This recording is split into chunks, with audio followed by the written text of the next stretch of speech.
So great. We did this as a quickie. We wanted to come into this area. We're staying here tonight, and I know you have a baseball game and you have a big basketball game. We're going to go really quickly tonight, but we're going to say one thing. We're going to make America great again. Remember that. Make America great again, because that's what matters. So I brought somebody very, very special along. I wonder who that could be. I wonder. And she's an incredible woman. She's an incredible mother. She loves her son, Barron, so much, and just really something special. And I have to say, she will make an unbelievable First Lady. So I'd like to introduce my wife, Melania. Come. Thank you. Thank you.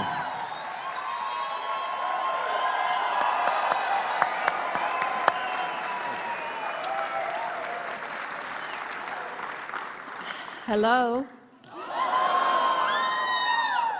It is wonderful. Thank you. We love you too. It is wonderful to be here today with you and with my husband. I'm very proud of him. He's a hard worker. He's kind. He has a great heart. He's tough. He's smart. He's a great communicator. He's a great negotiator. He's telling the truth. He's a great leader. He's fair.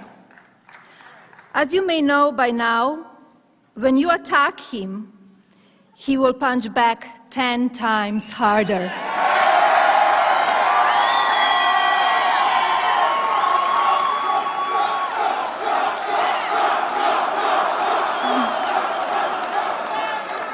No matter who you are, a man or a woman, he treats everyone equal. He's a fighter, and if you elect him to be your president, he will fight for you and for our country. He will work for you and with you, and together we will make America strong and great again. Thank you.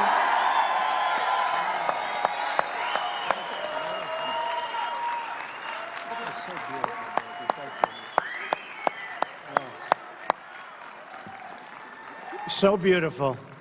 She said, do you mind? I wrote something coming out. I wrote something. Do you mind if I said? I said, not at all. Should I read it? She says, I don't want you to read it. I don't want you to read it.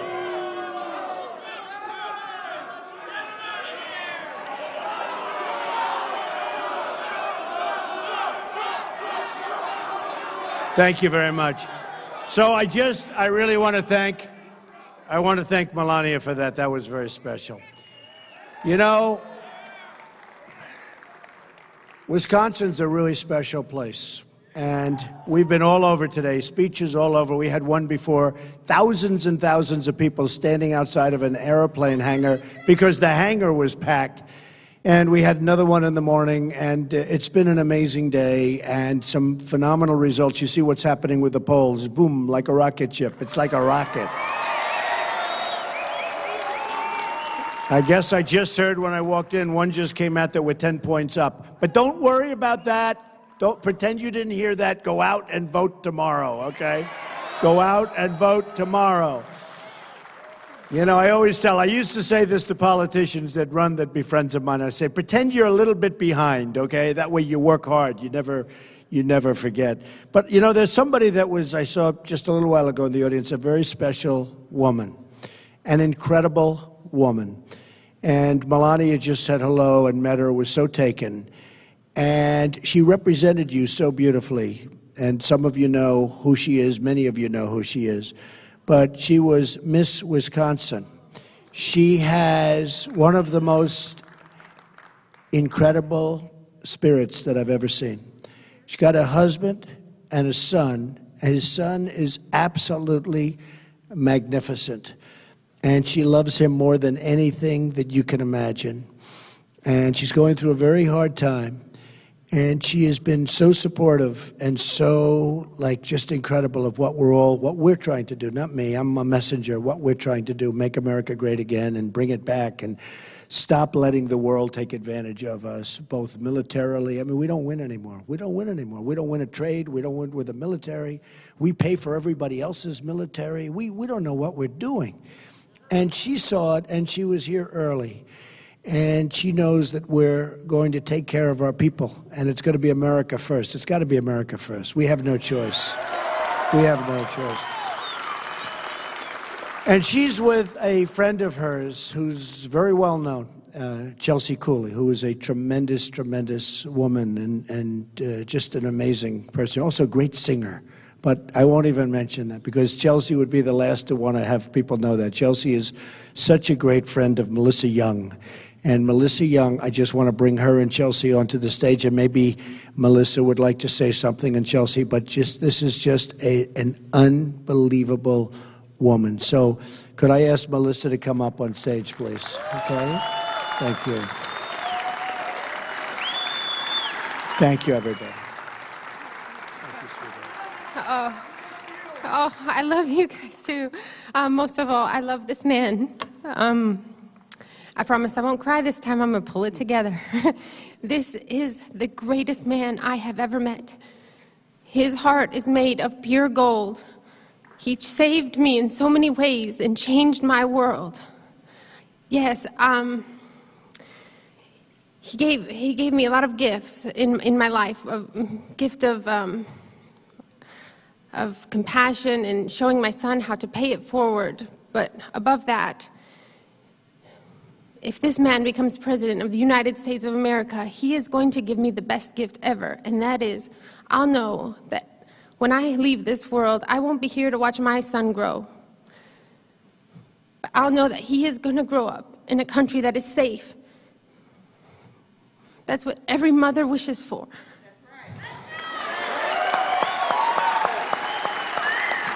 And please,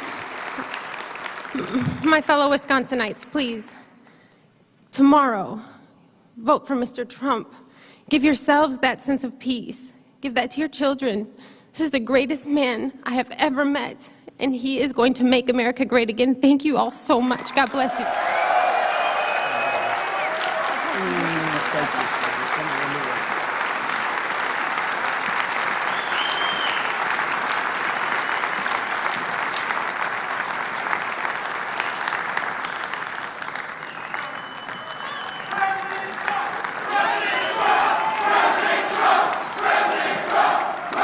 Thank you.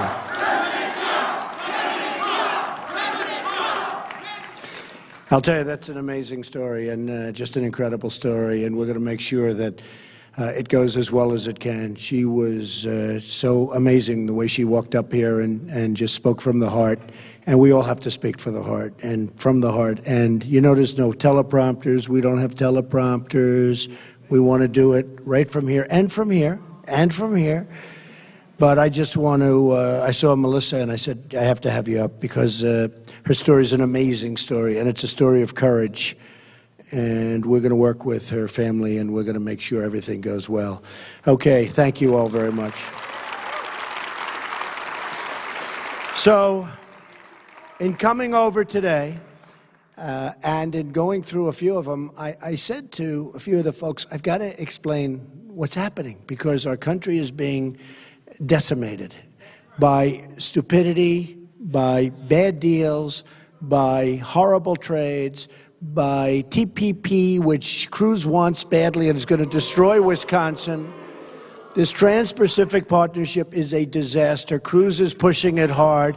Kasich, I don't think he's a player here. The guy's 1-32. He's won, and it was his own state. And if I would have campaigned there 2 more days instead of staying in Florida, I would have won, in my opinion, Ohio. He's 1-32. Now, in all fairness, Jeb Bush was doing a lot better than that. Many people were doing better. It's called you get out. He's taken my votes. We have to get over 50%. And how do you do that? Look, at a certain point in life, what you do is you say, I'm 1-32. In other words, I've won 1 out of 32 states. And you do what Marco did, which was great, which was and you do what Rand Paul did, and you do what a lot of them did, and you get out. And by the way, if you want, you can put your name up and you can say, I want to run, and you go to the convention and you run. But it would be nice to see, because I'll tell you what, he takes my votes away much more than he does Cruz. And I don't like it. I don't think it's right. I don't think it's appropriate. But you know what? If we have to live with him, we still beat him easily. Okay, folks? I mean, okay? But, you know, Kasich voted for NAFTA. NAFTA was a disaster for Wisconsin, and it was a disaster for our country. Ted Cruz wants TPP, and it is going to make NAFTA look like peanuts, what they're doing to us with those documents. And Cruz is the one that insisted that we can't talk about money manipulation, which is devaluation of currencies, in the agreement. He wouldn't let him do it. He's the one that fought currency devaluation. That's the single biggest tool that other countries have for taking our business, taking our money, and taking our jobs. And we can't let this go on any longer. Now, they're controlled by their PACs. They're controlled by the people that put up their campaign contributions. They're controlled, you know, the lobbyists in Washington, they have signs on their forehead. It's like stamped into their forehead. I take care of Cruz. They're specialists. I take care of Kasich. I take care of Hillary. Oh, Hillary. Ay, ay, ay. Take care of Hillary. So we can't let it happen anymore. We can't let it happen anymore. It's time, you know, Obama used to say time for change. I'll say it's time for change, but real change this time. Not that change, real change. Obama yesterday, President Obama yesterday, for the first time, he started having reservations about the Iran deal. I could have told him that 6 months ago, 9 months ago, long before it was signed. The ink isn't even dry, and now he's finally starting to understand it was a big, beautiful mistake, and it's only going to get worse. And by the way, Iran is getting worse. They were supposed to come into the community. Remember? What a bunch of babies. Are we babies? Are we babies? Hello over there. They were supposed to come into the community, and they were supposed to, you know, get involved. Now, you see, they just ordered 118 Airbus jets. Those are the big jets. Airbus jets, 100. They didn't order Boeing. The reason, one of the reasons, is we restrict them from spending. So we give them $150 billion, and they're not even allowed to give us money by investing, by buying our products, okay? How crazy are we? How much longer is it going to last? When are we going to get smart? When are we going to stop? We, as a country, are being ripped off. We are being ripped off by virtually every single country in the world, okay? Whether it's militarily or trade. We don't win anymore. We can't win with the military. We can't beat ISIS. Can you imagine General MacArthur or General George Patton? They say get rid of ISIS. What do you think? Let's see. What time is it now? It's so sad to see what's happening to our country, and we're going to turn it around, and we're going to change it, and we're going to make it rich again, we're going to make it strong again. So many different elements, and I've been talking about trade. I always talk about trade, because when I announced on June 16th, coming down the escalator with Melania, it was like the Academy Awards. There was so many cameras, I've never seen anything like it, so many cameras. And I took a deep breath, and I said, let's go, because we have to do it. You know, it takes guts. Running for president, believe me, takes guts. It takes a lot of guts, believe me. And even for the politicians, they run. At least they're out on the line. And then you see the dishonesty. You see where I won Louisiana, and then I find out that I'm not supposed to get as many delegates as a person that I beat. What kind of stuff is that? And somebody said, well, there's a rule and another rule. And I don't care about rules, folks. I go out, I campaign, we win. We win. We get the delegates, right? But in the meantime, we have millions more votes than Cruz. We've beaten him in most of the states. I mean, we're just winning so much. And we're winning by almost 300 delegates, so we're doing great. And I think we close it out before the, before the convention. I think we actually close it out before the convention. And that's like a prize fighter. You know, they go into unfriendly territory. and the champ, and he goes in, and they say, what do you think? You may have an unfriendly decision. He says, no, when you knock them out, there's no unfriendly decisions. If we get the delegates, we've pulled out a knockout. And that's the way it's going to be. And I think I can see that happening because more and more people are calling. They want to get on board. Frankly, when I looked at, what happened, a friend of mine who's one of my great friends, he lives right down the road, not very far from here. And he said, with Wisconsin, you're going to win. I said, well, what do you think? But I'm not seeing polls that are great. I'm a little bit down. I'm down in some. I'm a little down. He says, no, you're going to win. But you have to be there. You have to come in, you have to talk to the people like we did this afternoon at the hangar. And he said, you're going to win. You're going to win. He's a very smart guy, I want to tell you, great guy. But he said, you got to come in. And I've been making speeches, 3 today, 4 yesterday, 3 or 4 the other day. We're here constantly. You're going to get so sick of me. You're going to say, oh, get him the hell out of here. No, we're going to... But we are making so much progress, and it's been so inspiring to see the people. Look at even you people. You don't sit down. If you want, you can. Let's stay up. Stand up. What the heck? We don't want to sit down. Hey, we've got plenty of time to sit down, right? We've got plenty of time. But I do appreciate that. That's a sign of affection, and it's a sign of respect, and I really do appreciate that. That's really nice.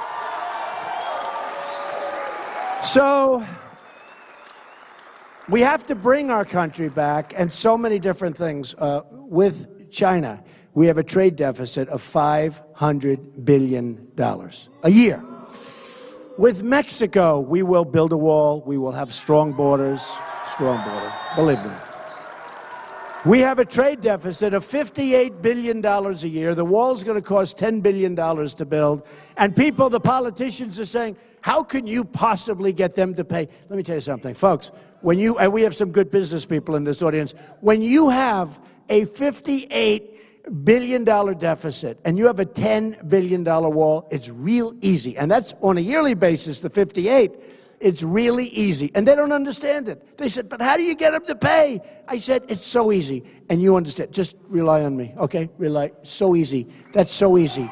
And we're going to have a strong border. 2 days ago, I was greatly honored because the Border Patrol, the folks that do a great job, and they're told to stand back, but they don't want to stand back. They want to do their job properly. They're proud people. They're incredible people. Frankly, before the wall goes up, we might not even need the wall, but we're building it anyway, okay? We're building it anyway, believe me. But the Border Patrol people are unbelievable people, and it's 15,500 people gave me an endorsement 2 days ago. And I didn't ask for it. I didn't know. First time they've ever done it, right?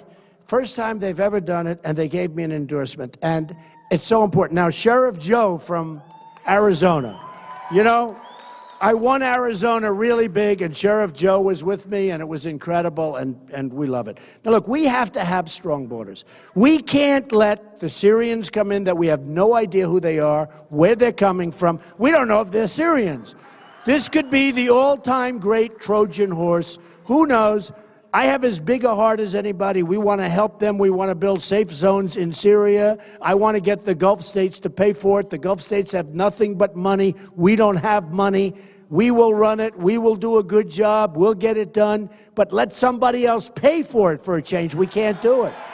Now, okay, so I keep getting these requests. Al Green, the great Al Green, wrote The Snake. How many people have heard The Snake? How many people? Oh, do you want to hear The Snake? Do you want to hear it?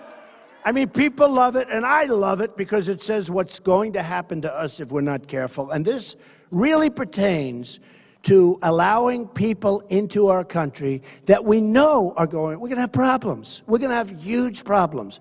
Allowing people in from areas of the world, we don't know where they come from. We don't know where their documents are. They say they don't have documents. There are no papers, no nothing. We let them in. How stupid can we be? So this is called The Snake.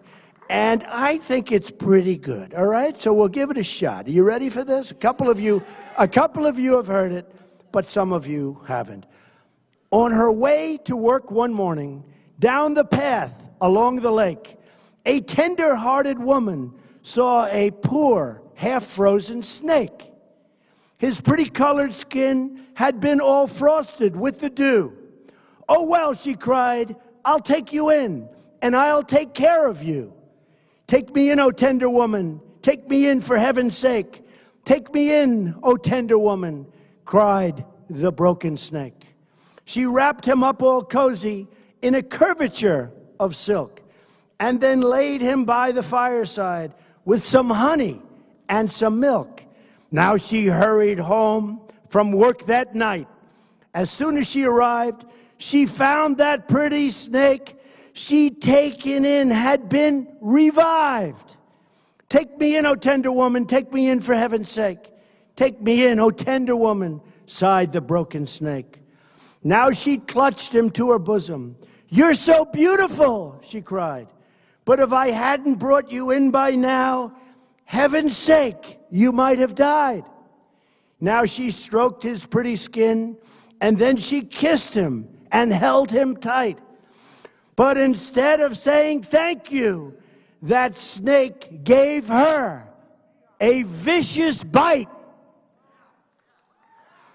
"Take me in, O tender woman, take me in for heaven's sake. Take me in, O tender woman," sighed the very, very healthy snake. "I saved you," cried the woman, "and you've bit me, heavens why? You know your bite is poisonous, and now I'm going to die." "Oh, shut up, silly woman," said the reptile with a grin. "You knew damn well I was a snake before you took me in."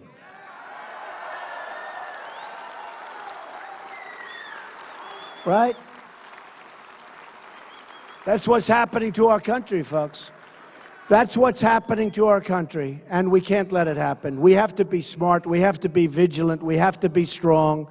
And if we're not going to have a country. And we need borders, and we're going to have borders. And we need great trade deals, and we're going to make great trade deals. And we can't let Mexico, and I have great respect for Mexico, and I respect their leaders, but we can't let Mexico and China and any country you want to name steal our business, steal our jobs. When you look at what's happening in Wisconsin, and you see it, the reason I beat your governor, and I beat him badly, was I just read off the statistics.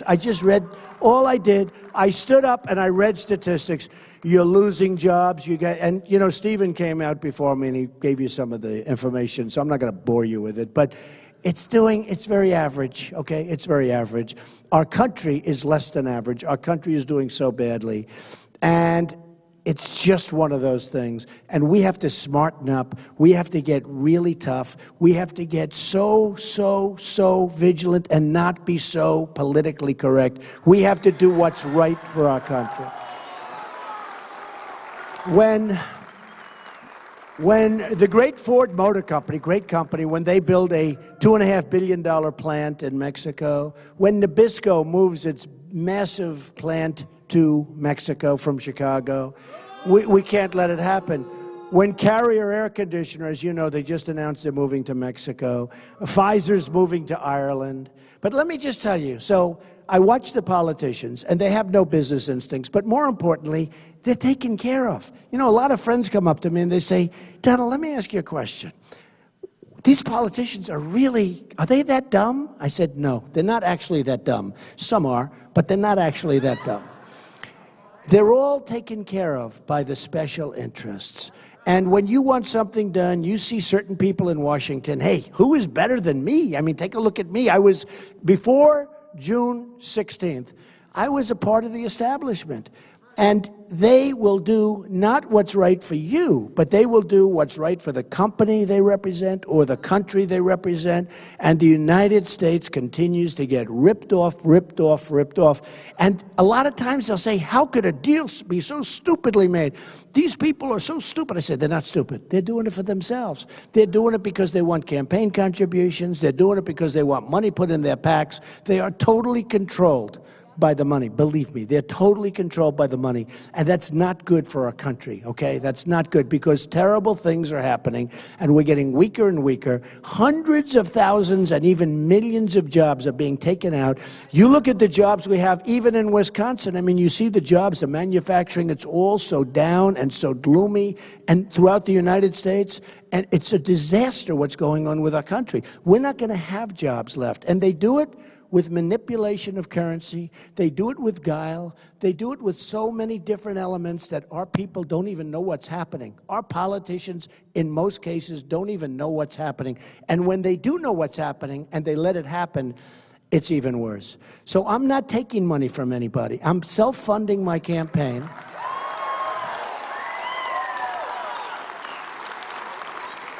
And we're going to get it. We're going to get it stopped. Now, I look at this U.S. manufacturing. I mean, just look at this. Look at these charts. I mean, you can see them. I think you can all see. This is where we're going. You know that's not good, right? This is where we're going. There was one that I just saw. I just got this. It's like incredible. Look at this. This is U.S. manufacturing jobs rapidly declined since the year 2000. Look at that chart. Another couple of years, there won't be any jobs. And the jobs we have now are bad jobs. These are bad jobs. These aren't good jobs. And everybody admits that. Even the other side said, we agree, they're bad jobs. And the number that they talk about when they say 5% unemployment, it's a fictitious number. When you stop looking for a job, you're considered statistically employed. It's a number that was made up years ago, probably by presidents, but certainly by politicians, to make them look good, to make them look really good, like the economy. The economy's not good. The economy's bad. We're sitting on a bubble. The banks have money. They give it to you for nothing if you're rich. If you're not rich, that's when you need the money. They don't loan it to you. So the people can't do jobs. Probably here you have some great companies, some really good smaller companies. You can't get the banks to give you money. The banks are controlled by the regulators. The system that this country is run under is out of control. And we're going to change it. We're going to bring back the jobs. We're going to bring back our companies. And, you know, I've had such a response, and the reason I've had that response is because of that. And then I look at the ads today. I'm in my hotel, and I'm looking at the ads, and Cruz makes up this ads. We're going to bring back jobs. He's using my same language. Here's the problem. They don't know where to begin. They don't know where to begin. And if they did, Lion Ted, lie. He comes up. Did you ever see a guy like this? Look what he did with Ben Carson. Ben Carson, who endorsed me, by the way, is a great guy. And Lion Ted, remember in Iowa? He said, Ben has left the race. He's left the race. He's in the middle. This was on election day. It's not like 2 days before or a day after. He's left the race. During the election, he left the race, okay? And people believed him. And thousands of votes were cast, not for Ben, but for Ted Cruz. It's pure, it's pure deception. It's lying. And then there were many other things. And actually, during one of the debates, Marco Rubio looked over. He says, you're a liar. And I said, you know, I've never heard a politician call another politician a liar, so now I can do it. So we call him Lion Ted, Lyin apostrophe. It's crazy. It's crazy. I mean, what he does and what he says is just terrible. And, you know, I've met a lot tougher people, but I've never met any human being that lied as much as him. And he comes in, and you notice the tremendous evangelical support I have. I have Jerry Falwell Jr. from Liberty University. I have all of these people. I have such incredible support. And the evangelicals, he thought he was going to get the evangelicals, but they don't like liars. And they see he lies so much. You ever see him? He walks up and he walks in with the Bible, held high, right? Held high. And then he starts to lie. Boy, he is bad. So anyway, I don't think that you're going to fall for that. I really don't think that anybody can fall. He doesn't talk. He debates. Everything's like, you know, I said, Ted, take it easy. Just talk. But we're doing really well. The whole thing is just working out, and I loved being here. You know, I've been here for a long time now. Thank you. I've been here for a long time. I'm going to stay, we're going to stay tomorrow. We're going to have I think I'm doing Fox and Friends tomorrow morning. I'm doing some shows tomorrow. We're going to do some other shows, and we're going to be around, and we're going to make sure we want to bring this home. If we can, we have a movement going on, folks, and it's a movement of intelligence, actually. It's a movement of common sense, because that's all it is. We're not going to let Carrier make air conditioners, fire all its people, move to Mexico, make air conditioners, then come in and take the money out of the country. It's not going to happen anymore. And I'm a free trader. And, they say, he is not. Remember Jeb Bush? He is not a conservative. So what? I am a conservative. But you know what? I believe in free trade. But when you have free trade, you need smart people running your side of the free trade. If you don't have smart people, or if you have people like Ted Cruz that are totally controlled by the people that give him the money, and they're controlled by the establishment. I mean, look at the establishment. This guy, in his whole life, didn't know what the word establishment meant. Now you have all these people going because they say, oh man, Trump is terrible. He doesn't want any of our money.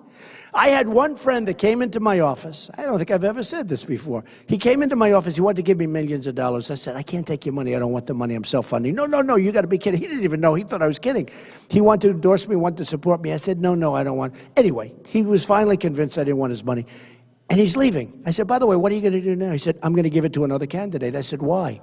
They're gamblers. They have to do it. It's like almost a disease. They have to do it. It's the craziest thing. He loves me. He wants to give me probably close to $10 million, right? I would have had the greatest super PAC in history if I would have taken all the money. And my whole life, I've said this before, my whole life as a business person is this, right? It's okay, nothing wrong with it. I keep taking. I take and take. But now I'm going to take for the United States. We're going to take. We're not going to be the stupid people anymore. We're not going to be the stupid people anymore. We can't be.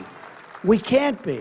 And with NATO, when they don't pay, I was asked a question by Wolf Blitzer, a very fair question about NATO. Now, I've been a businessman, world class. I filed my papers. They were phenomenal. Everybody says, great.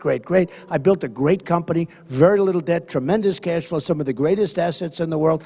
And I tell you that only for one reason. That's the thinking we need in Washington now. We need some of that thinking. And Wolf Blitzer asked me a question on television. He said, let me just ask you about NATO. And he asked me about NATO. Now, I haven't been asked about NATO a lot, but I understand NATO and I understand common sense. And I'm like a smart person, like many of the people in this room, hopefully all of the people in this room. But he asked me about NATO. I said, it's obsolete. This is my first thing.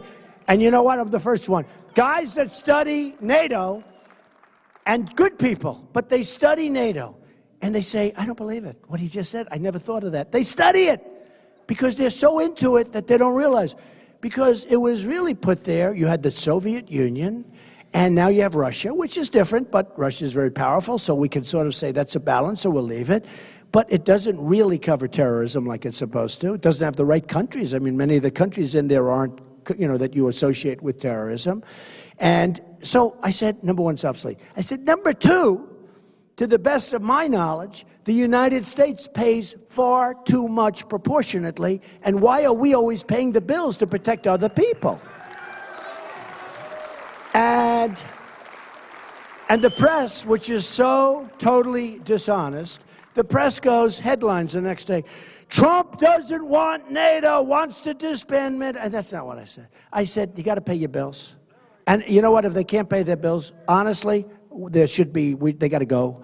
Because we can't do this. This isn't 68 years ago. This isn't, when it was originally formed, like many, many years ago, many decades ago.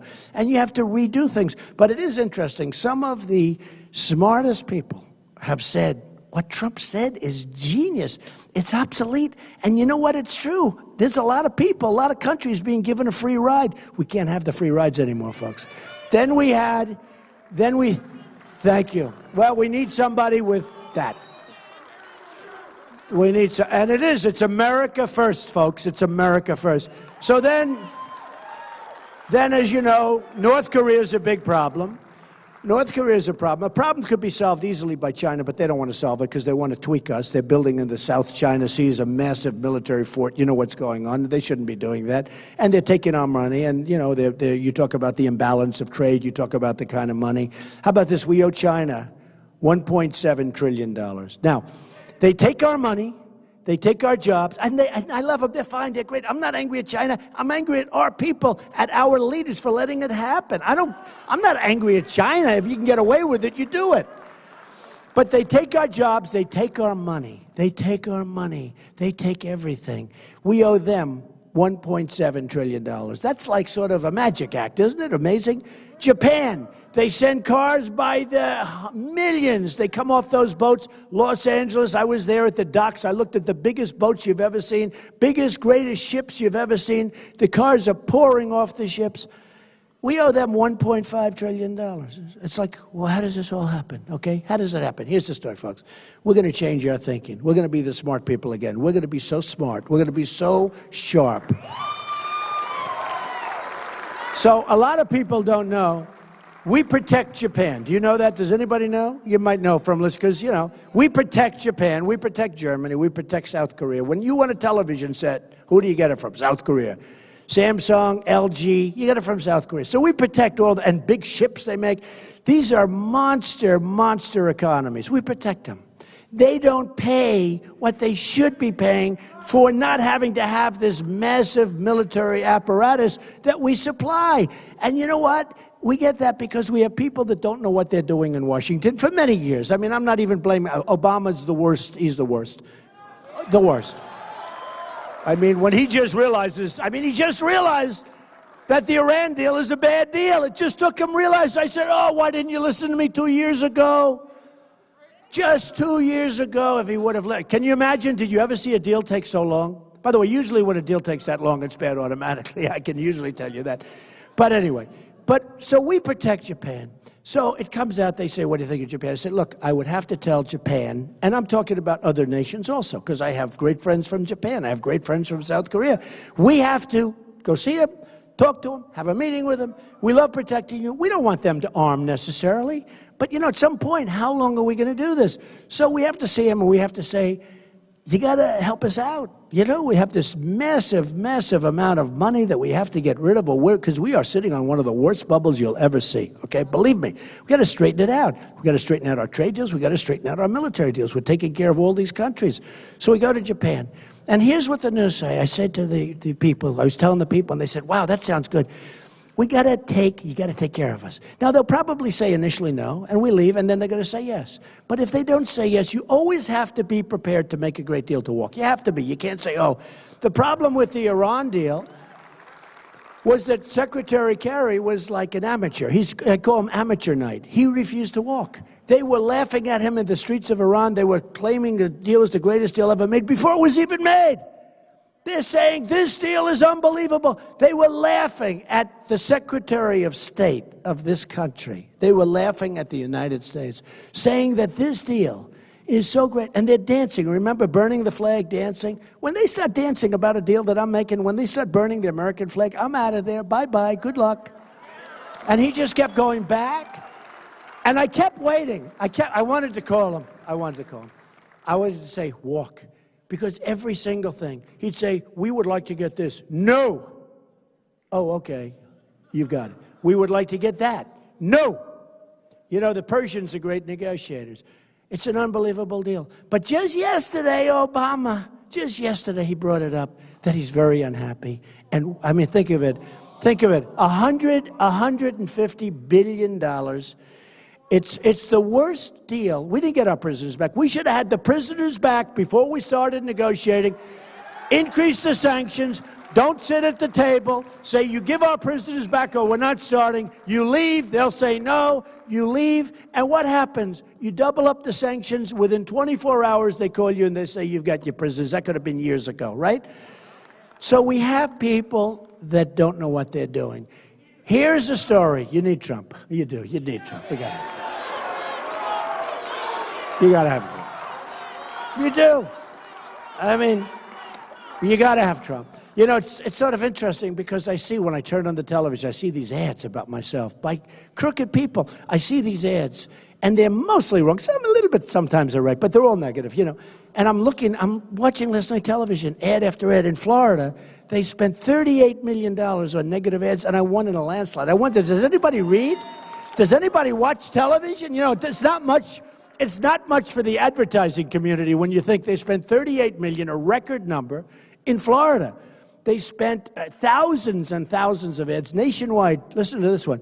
55,000 negative ads on me. Most of it was made up. I'll give you one good example. We have the Club for Growth, which is, forget them. These are among the dumbest people that you'll ever meet. They come to my office. They want me to give them $1 million. Friend asked me, please see them. I said, who are they? They're Club for Growth, whatever that means. So they come to my office. They ask me for $1 million. I say, no, thank you. And that's it. They then leave. They write me a letter, which I posted, asking me for $1 million.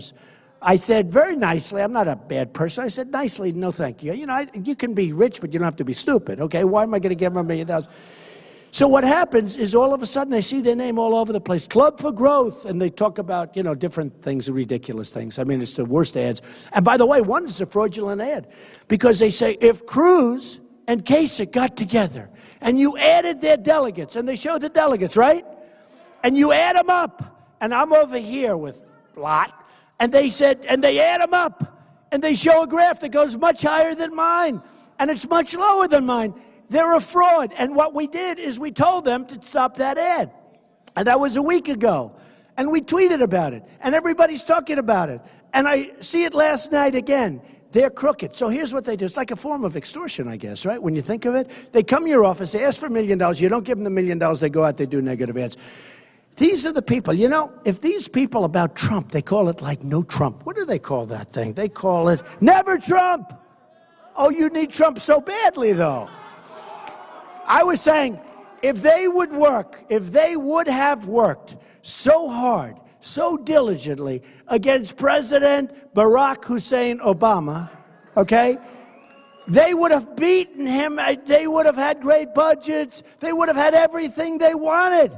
But with him, they fold. I always say, Obama is the worst negotiator I've ever seen. You look at except with the Republicans. He gets everything he wants. I mean, you look at the omnibus budget from 3 months ago, he got everything he wanted. Fund Obamacare, bring people into the country that shouldn't be here. He got everything he wanted. So he is the worst negotiator worldwide. We have Sergeant Bergdahl, right? We get Bergdahl, a traitor. No, think of it. This is the same. This is a negotiation.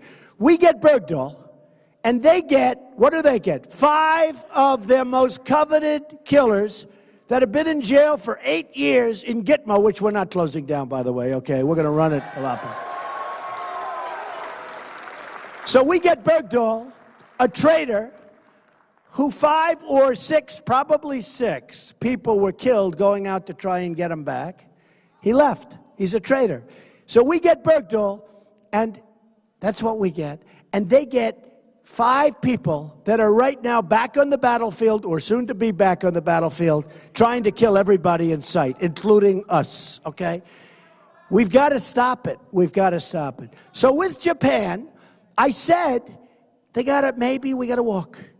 And the next day headlines, Trump doesn't want to defend Japan. Trump wants Japan to get their nukes. Oh, okay, so here's the story, folks. You have Japan. Japan is very concerned with North Korea. You know, number one, I like the way it is now, but I want them to pay a lot more money, and they probably will. But if they don't, it's not so bad if they are at heads. Maybe we're not supposed to get into that fight. That's a bad fight. Maybe we're not supposed to, okay? Okay? Same thing with South Korea. I mean, every time he raises his head and he starts talking, every single time he raises his head, our ships start floating over, our planes start going over, we do all sorts of exercise. What do we get out of this? We have 28,000 soldiers on the line. So we have to be taken care of. Now, I'm talking as a person financially, okay? I'm also talking militarily, but I'm talking financially. We don't have a country that could do this anymore. Saudi Arabia, until the oil went down, and now they're still making a fortune, but Saudi Arabia was making $1 billion a day. We protect Saudi Arabia. If we weren't there, Saudi Arabia wouldn't be there. If Saudi Arabia didn't have us for years protecting them, they would have been gone long ago. As Saudi Arabia, somebody else would have it. Probably, maybe Iraq, because he would have come back. And by the way, speaking of that, you know, I was against going into Iraq. Everyone says, oh, Trump is going to be very tough. I was against going into Iraq from the very beginning. From the very beginning. And I'm going to build our military bigger, stronger than ever before, but you know what? Hopefully, we'd never have to use it. Nobody's going to tell us what to do, though. We have to shape it up because our military is totally depleted. But if our politicians would have gone to the beach for the last number of years, many years, we would be much stronger in a sense. We'd be much stronger because the Middle East is a disaster. You see the Great Migration. It's a catastrophe. You see what's going on in Germany. It's a total mess, what she has done. Can you imagine? She was Person of the Year. I was supposed to be Person of the Year on Time magazine. She beat me out and she destroyed Germany. Can you believe this? That's not good. I wonder if Time magazine had that one to do over again, what they'd say. I think it would be in much better shape. Well, they've treated me nice. I've been on the cover a lot. And the reason we're on the cover a lot is because we have a movement the likes of which people have never seen. So here's the story. Here's the story. You know, one of the great writers called me up and he said, what you've done is incredible. I said, no, I have to win. He said, no, it makes no difference. If you win, if you lose, it doesn't matter. What you've done is down in the history books. You will be covered for all time. It's incredible. I said, no, sir, I have to win. Because if I don't win, to me, I will consider it a tremendous waste of time and a waste of money, but a tremendous waste of time. So here's the story. Here's the story. We're going to take care of our Second Amendment. It's being chipped and we're going to get rid of Common Core. We're going to bring education back local. We're going to repeal and replace Obamacare, which is a total catastrophe. You're going to have great health insurance. We're going to save your Social Security and we're going to save your Medicare. We are going to save it because we're going to make our country rich again. We're going to bring back our jobs. We're not going to let our jobs go. And we're going to be able to afford. You've been paying in it for a long time. And a lot of these guys wanted to be knocked to hell. It's not going to happen. Okay, remember that. It's not going to happen. We're going to start winning again, folks. We don't win anymore. We don't win anymore. We don't win with our military. We can't beat ISIS. We're going to win. We're going to knock the hell out of ISIS. We don't win with our vets. Our vets are being treated worse than illegal immigrants. Our vets are being treated so unfairly. There are great people. And other people, you know, the vets have endorsed me virtually unanimously. And a lot of the vets will come up to me and say, you know, Mr. Trump, we follow closely what's going on. You're the only person that ever mentions the vets, right? And Hillary Clinton recently said about the vets that they're being taken care of just fine. They're not being taken care of fine. They're not being taken. She said they're being taken care of just fine. I know the vets. Nobody spent more time with the vets that are running. And we're going to take care of our vets, okay?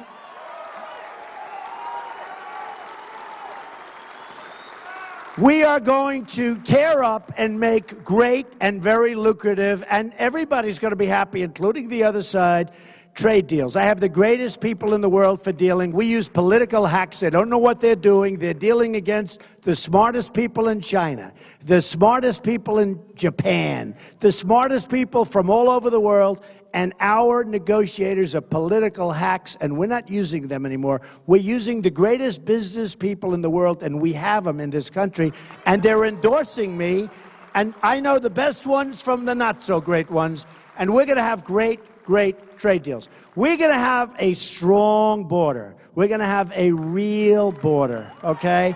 We're going to have a wall. Mexico's paying for it. We're going to have a wall. And we're going to stop bad things from happening in this country. Because if you look at what's going on and you look at the tremendous crime and you look at the drugs that are pouring across the border, the drugs are pouring like water. They're pouring across. You know, when I won, New Hampshire is a special place to me because they were the first victory I had. And I won New Hampshire. I wasn't expected to win it. Jeb was expected to win it. And I won in a landslide. And I'd go around, I'd see the people of New Hampshire, and they'd tell me, Mr. Trump, our biggest problem is heroin. And I say, heroin? It doesn't make sense. You know, you look at the beautiful trees and the woods and the roadways and the lakes. I said, heroin. It just doesn't work. It's incongruous, right? It doesn't work. But it was heroin. And I said, if I get in, we're going to stop that problem. And I said, where does it come from? They said, it comes from the southern border. They come right in. Now, New Hampshire would rate it their #1 problem. They have a tremendous problem. But many other communities, including you, but many other communities have this problem. We're going to stop it cold, folks. We're going to stop it cold. And The bottom line is this. Look, we have a big, big day. You're going to look back on this evening, and you're going to say, that was one of the great evenings of your life, because we love the country. We love the country. This was one of, I love you too, thank you. I really do. I love the people. I love the people. You know, they say that Donald Trump, my base is so, they say Donald Trump can do almost anything. In fact, one person today said anything.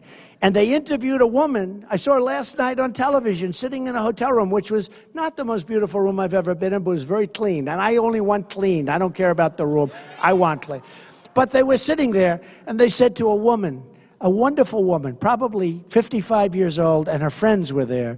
And they said, what would it take to get you to vote for somebody other than Donald Trump? She said, don't play that game. There's nothing he can do that would get me to vote against him. And I wanted to go up and I wanted to hug that television set. I wish I could find out who she is, but we have so many people like that. We're all like that. I mean, a big chunk of the country is like that because we're tired of stupidity. We're tired of seeing what's happening to our great country. So here's the deal. You're going to go home and you're going to remember this, but much more importantly, tomorrow you get everybody you can. And I promise you, you're going to be so proud of your country. You're going to go out and vote. You're going to be so proud of your president, but forget that. You're going to be so proud of this country again. And you're going to remember the evening because we're going to start winning again. We're going to win on trade. We're going to win with our military. We're going to knock out the ISIS. We're going to win. We are going to win with the military. I tell you, we're going to knock out ISIS. We're going to knock them out.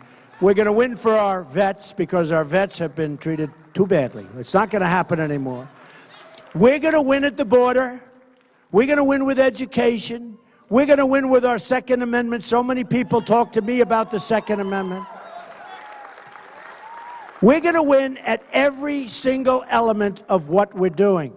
And every single thing, we're going to win, win, win. And you're going to say, that was the single greatest vote that I have ever cast. And you're going to look back, and you're going to be proud of yourselves, and you're going to be proud of your country again. So thank you very much, everybody. This is a great, great honor. Thank you. Get out and vote. I love you all. Thank you. Thank you very much. Thank you.